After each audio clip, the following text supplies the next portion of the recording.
Hello, it's Barry in the PI. This is part 3 of my teaching career. In part 2, I told you about honey or cigarettes. Coming over here. Uh, Told you about my teaching in Presidio, Texas, in high school there. And after the end of the year, my fellow and I, swamp gang, all left for other places. I had my friend Dave, he was a Native American, and he called me later on in the summer and said, Barry, I'm out here in the Navajo Reservation. There's lots of job openings, teacher job openings. Come on out. And so I did. Navajo Reservation is the largest in the United States, and the Navajo people are the largest Native American tribe. And so I went out for an interview and got hired again as a special education teacher. And it came with a $5,000, I think it's $5,000 bonus at the end of the year. So I like that. I went out there. I taught in at the alternative high school in um, Tuba City. It's fairly close to the Grand Canyon, Glen Canyon Dam, and all kinds of the national monuments and national parks all around there. So I was happy about that because I'm a big camper and hiker at that time, and so they provided a nice house for me and for very cheap, and so I moved out there and started teaching. Now, alternative high school is where they put kids that are not doing well for one reason or another, have some discipline problems. Uh, and there were about 10 special ed students in that group. And pretty much what I had to do is all of their lessons, all their courses were on computer. And so I had my own office, and I had became a very good friend of mine. His name is Bob Tassini. He's a Navajo, and he was our guidance counselor at the alternative school. And he and I hit it off real well. He said, I have Native American blood in me. And he's had a nice wife and 3 little daughters, and I became friends with the whole family there. Now the daughters are all grown up and gone to college and doing well. And so a shout out to Bob Tassini, my buddy, and he still remains my friend. He came to see me a couple of times in Austin after I had retired. And he's doing real well. He started chess, teaching kids Navajo kids to play chess and play against other people too. And so they had go to chess tournaments around the state of Arizona. The state of Arizona is very pretty. It's beautiful land, beautiful country. It just got some weird people that keep electing weird people to office. So I was at this school and I noticed, you know, sitting there all day long in front of a computer is not always a lot of fun.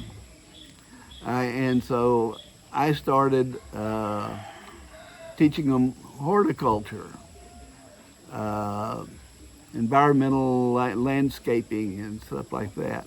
Because we had a whole bunch of little land. This is a new school that had a good sized little piece of property, and nothing was growing on it except weeds. And so we designed out plots and stuff and planted different kinds of materials in that. It gave them something to do to get away from that in front of the computer. And I also did taught earth science class, mostly geology. And I had just a few students in that. They enjoyed it. So we made it through. I had a lot of fun. That was when. Okay, Pepper.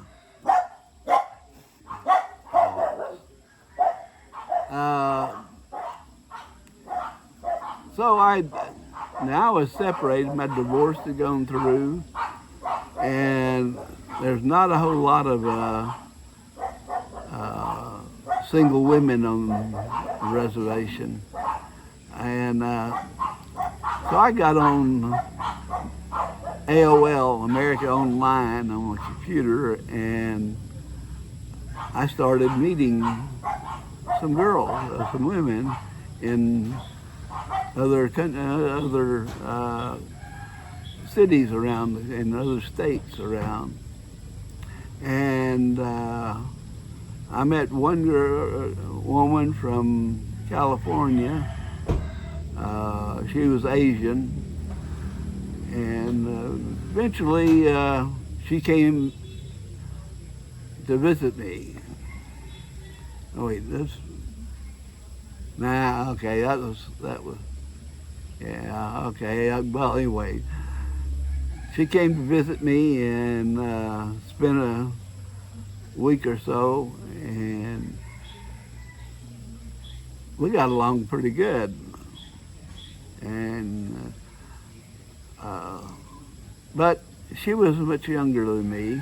I was about 50 years something, and she was 32. And even though she kept coming to visit me, or I go to visit her in California, she didn't want to marry me. Our age difference. So I went ahead and met some more girls, women online, and had another one come and visit me and spend a couple of weeks. And I went out. She was also from California, and I spent some time there with her. But it just didn't work out right.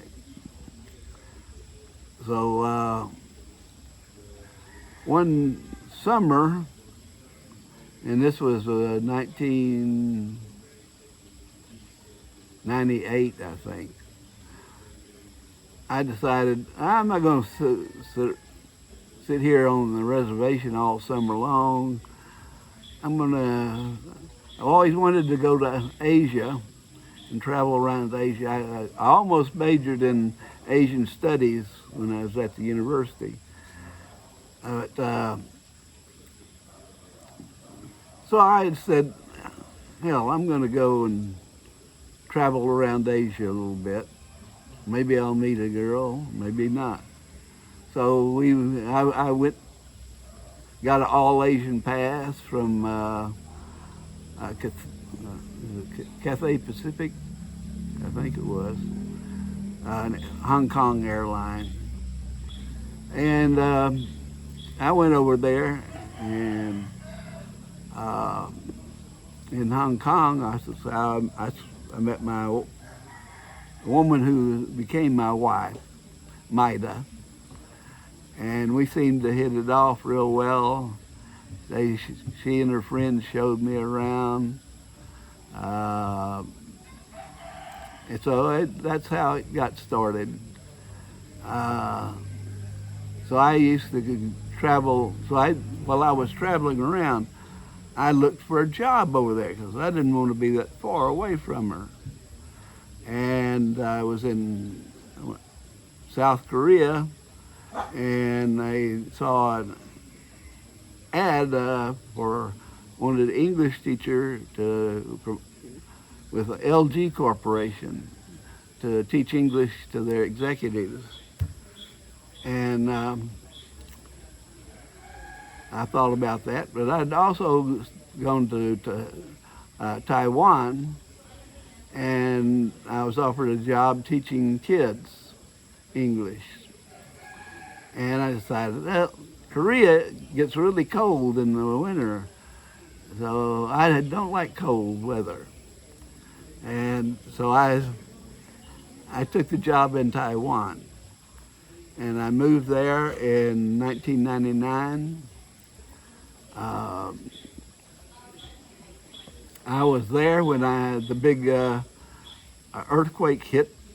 Taiwan is a 8.2 or 3 earthquake, and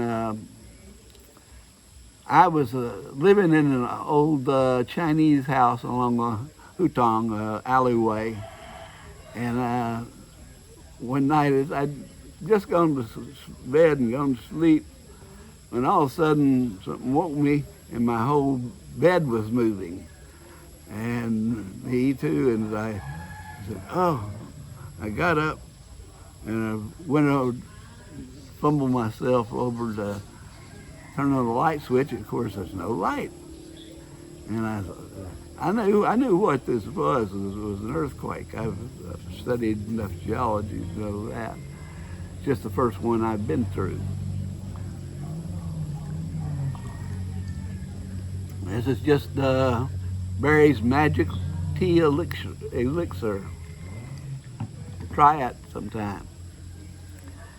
Well, anyway, the neighbors came out, and they came to check on me. Of course, they didn't speak any English, and I didn't speak any Chinese. But they just saw that I was all right, and I knew what was going on.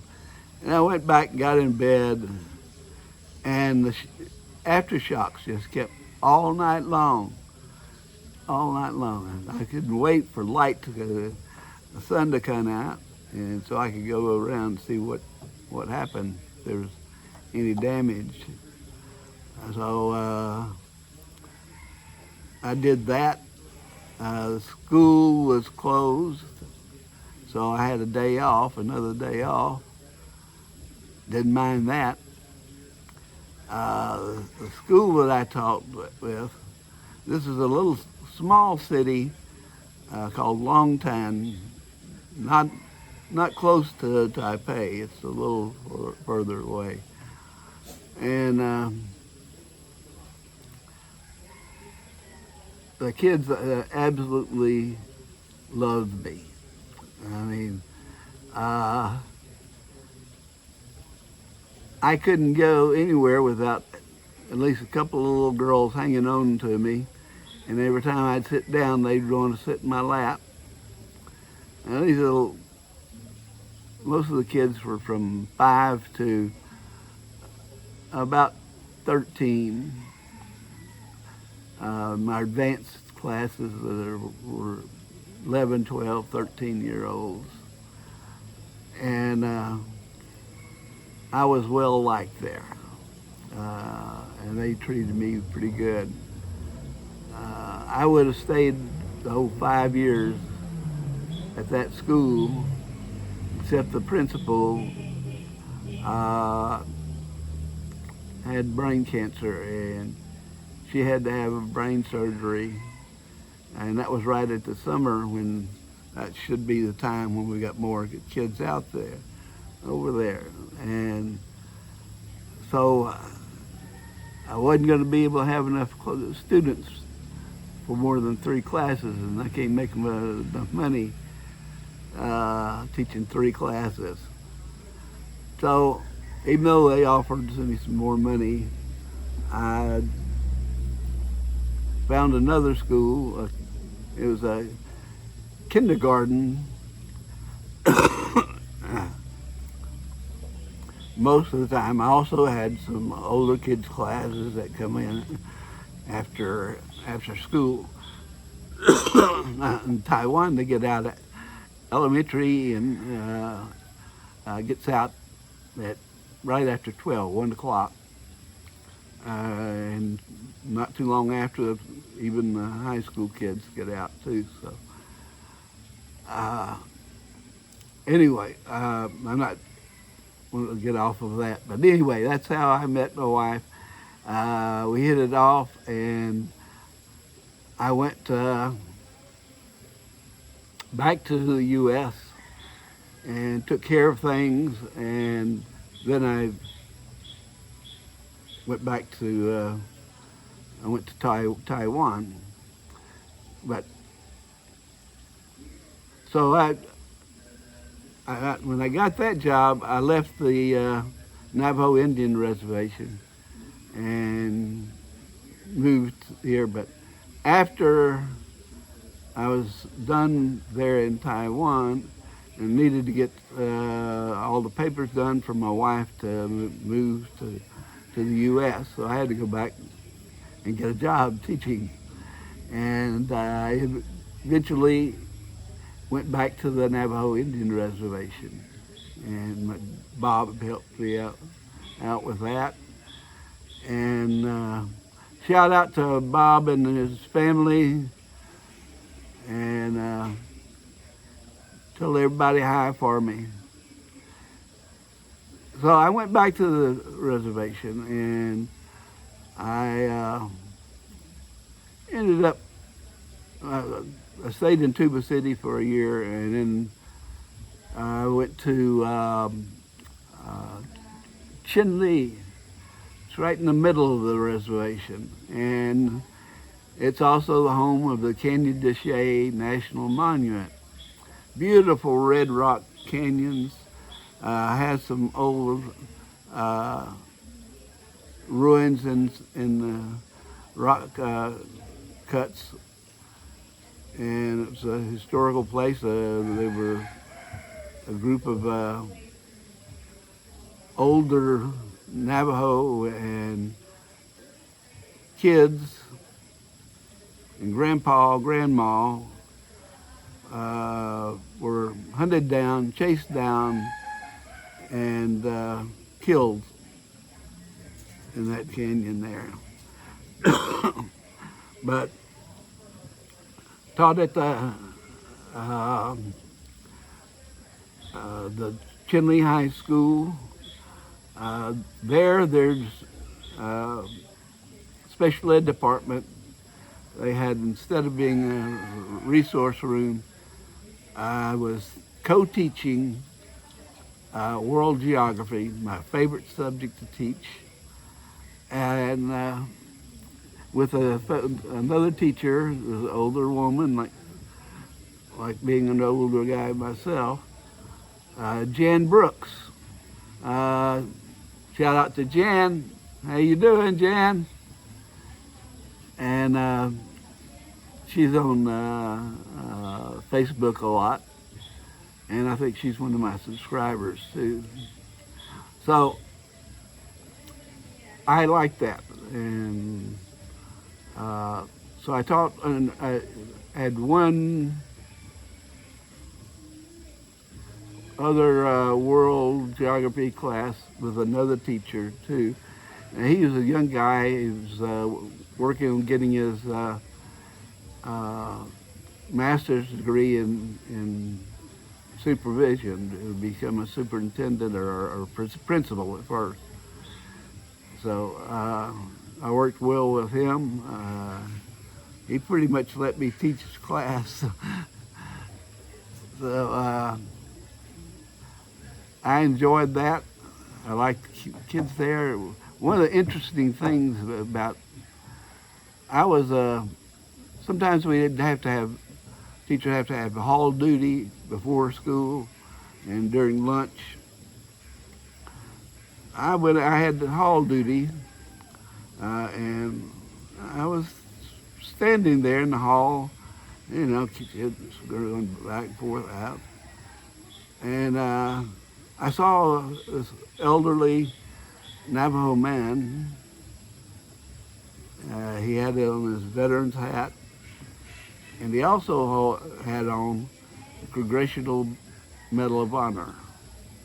He was one of the Code Talkers. The Code Talkers were a group of Navajo that the government, the military, were trying to figure out a way, a code, to come up with a code that Japanese and European Germans could not break it down.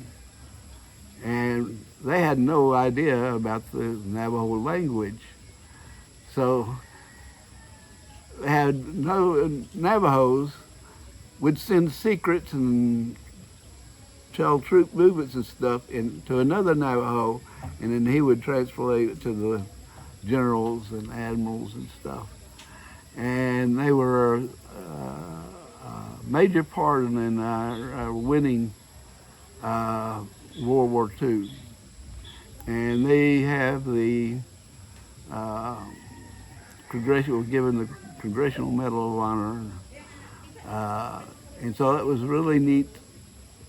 Getting to talk to him. He was a really nice guy. He was older than me. And so I enjoyed that. It was a great pleasure. I loved living on the Navajo Reservation.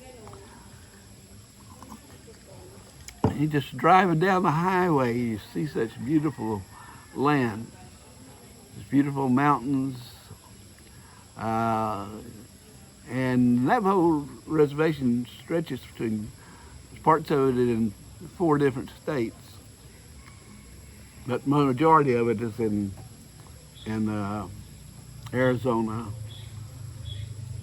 So I thought about staying there, and I was getting time for retirement. And I wasn't quite ready to retire, but I wanted to do something else. And so I went and put in an application. It's all on the computer with the U.S. government. And I wanted to be a park ranger. I put my resume on there, typed it all in. And shortly after that, I got a call from a park ranger in Chincoteague National Wildlife Refuge with the U.S. Fish and Wildlife Service. And he talked to me about it and what I do and all that stuff and where it is. And I was just in Virginia, out on the eastern shores of Virginia, right on the Atlantic. And then right after that, I got another one called me from Guadalupe Mountains National Park in Texas. It's out in the desert. It's a place, the highest spot in Texas, mountain over 8,000 feet or something like that. And he wanted me to go and do a survey of all the plants in the park. Now, that would be something I really wanted to do. But it was only a seasonal position. It meant, maybe half a year at the most. And then you'd have to reapply. And so I thought about it, and then I got one from my favorite place, Big Bend National Park. But it was a seasonal position too, whereas the Fish and Wildlife at Chincoteague was going to be a full year contract. And so We left Chinle that summer and drove across in a U-Haul, I think, didn't we? No, we pulled the U-Haul, yeah, just a trailer, and drove across much of the U.S. to get there. And when we got there, we went to see, he said, come and see me. And so Maida and I both went there. And what happened? Major fall.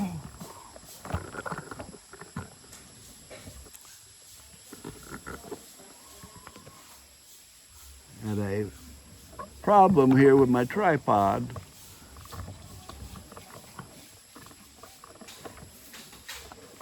Honey, Maida, the tripod's falling. All right, sorry about that.